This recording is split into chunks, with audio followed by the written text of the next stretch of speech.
আমাদের জেলা গোয়েন্দা শাখা পদ্মা সেতুতে যে আমাদের টিম রয়েছে, এই পদ্মা সেতু গোয়েন্দা টিম অভিযান চালিয়ে 5টি চোরাই মোটরসাইকেল উদ্ধার করেছে এবং এই মোটরসাইকেল উদ্ধার করতে গিয়ে আবার 1100 পিস ইয়াবা এবং 2 কেজি গাঁজা উদ্ধার করেছে। আমি ঘটনাটার একটু সূত্রপাতটা বলি যে আমরা 9 তারিখে এই পদ্মা সেতু উত্তর থানাধীন কুমারভোগ এলাকার একটা নুরানি মসজিদের সামনে থেকে একটা মোটরসাইকেল সুজুকি 250cc একটা মোটরসাইকেল হারিয়ে যায়। একজন মানুষ এখানে জানায় ডিবিকে জানালে আমাকে বিষয়টা অবগত করে এবং আমার সাথে কথা বলে আমাদের ডিবি টিমের এখানে ইনচার্জ অর্জুন দাস এবং সাব ইন্সপেক্টর আবুল কালাম আজাদ এবং এসআই রিয়াজুল কাজী এবং এসআই মাহবুব হোসেন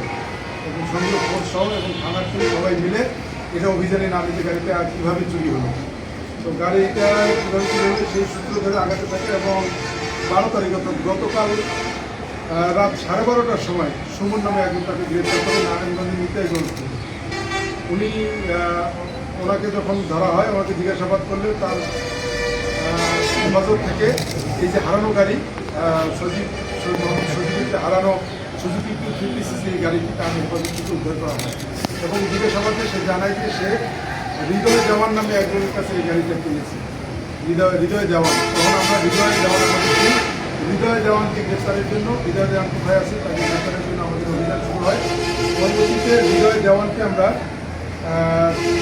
টঙ্গিবাড়ি থানার ব্যবসা থেকে হৃদয় জওয়ানকে গ্রেপ্তার করা হয় এবং সে মূলত একটা পুরাতন গাড়ি অর্থাৎ চোরাই গাড়ি কেনে এই হৃদয় জওয়ান। তার জিজ্ঞাসাবাদ করলে সে তার হেফাজত থেকে আরেকটি গাড়ি উদ্ধার করা হয় 125cc ডিসকভার একটা গাড়ি তার হেফাজত থেকে উদ্ধার করা হয়, সেটিও একটি চোরাই গাড়ি। এবং তাকে যখন আরও নিবিড়ভাবে জিজ্ঞাসাবাদ করা হয় তখন সে আরেকজনের নাম বলে, এটার নাম হলো সজীব পাইক। এই সজীব পাইকের বাড়ি হলো টঙ্গিবাড়ির আমতলি। তাকে যখন গ্রেফতার করা হয় সে জিজ্ঞাসাবাদ করলে সে জানে যে আমি একটু চোরাই গাড়ি স্বীকার করে সে একটা চোরাই গাড়ি কিনেছে। এই চোরাই গাড়িটা হলো হাং 150cc, সেই গাড়িতেও আমরা উদ্ধার করি এবং পরবর্তীতে এই যে চোরাই গাড়ির যে গ্যারেজের মালিক হৃদয় জওয়ান তাকে আরও নিবিড়ভাবে আমাদের জিজ্ঞাসাবাদ করে থাকে এবং তার দেওয়া তথ্য মতে গোয়ালি মানজা থেকে একটা জিমি নামে একটা টেইলার্সের দোকানের পিছনে আরও 2টি গাড়ি পালসার 150cc কালো রঙের এবং একটি লাল রঙের আরও 2টি গাড়ি, সর্বমোট এই একদিনেই মোট 5টি গাড়ি আমরা চোরাই গাড়ি উদ্ধার করেছি। আপনারা দেখেছেন 5টি গাড়ি উদ্ধার করেছি এবং এই কাজটা করতে গিয়ে আমাদের যখন অভিযানটা চলে তখন